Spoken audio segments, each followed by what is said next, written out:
টাকাটা নিতে পারে না। তাও তো ভালো যে অন্তত গাঁজা কেনার সুবিধা পায় না। মনে রাখবেন, আপনি আল্লাহকে খুশি করার জন্য গরিব মানুষকে দান করবেন, ওই মাজারে দান করার কোন নির্দেশ কোরআন হাদিসে বলা হয় নাই। বরং সেখানে মানত করলে গুনাহ হবে, এটা মানত করার কোনো জায়গা না। মানত করতে হবে সঠিক এবং শুদ্ধ পদ্ধতিতে। নবী করিম সাল্লাল্লাহু আলাইহি সাল্লাম যে বলেছেন সেভাবে। মাজারে কেন দান করবেন? আমি ধরে নিলাম কবরে যিনি শায়িত আছেন এই লোকটা আল্লাহর ওলি ছিলেন, নেককার ছিলেন, বুজুর্গ ছিলেন, মানলাম। তো নেককার বুজুর্গ যদি থাকে তাহলে আপনি মাজারে টাকা দিলে কি উনি পাবে? উনি পাওয়া তো দূরের কথা, বেশিরভাগ ক্ষেত্রে ওনার পরিবার পরিজন, ওনার আত্মীয় স্বজনরাও পাবে না। পাবে কারা?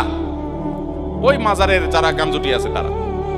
তাহলে সেক্ষেত্রে কোন মুসলমান জেনে শুনে এই সমস্ত জায়গায় টাকা পয়সা দিতে পারে। আপনি দান করার জন্য টাকা খুঁজে পাচ্ছেন না, ওই মাজার থেকে বাইরে হইলে রাস্তা দেখবেন বহু গরিব মানুষ দাঁড়ায় আছে, বসে আছে, আপনি তাদেরকে দান করেন। ইসলাম আমাদেরকে সেটা করতে বলেছে। ভাইরা আমার, অতএব যদি কোনো পীর সাহেব এরকম ফতোয়া দিয়ে থাকে তাহলে এটা তার বিজনেস।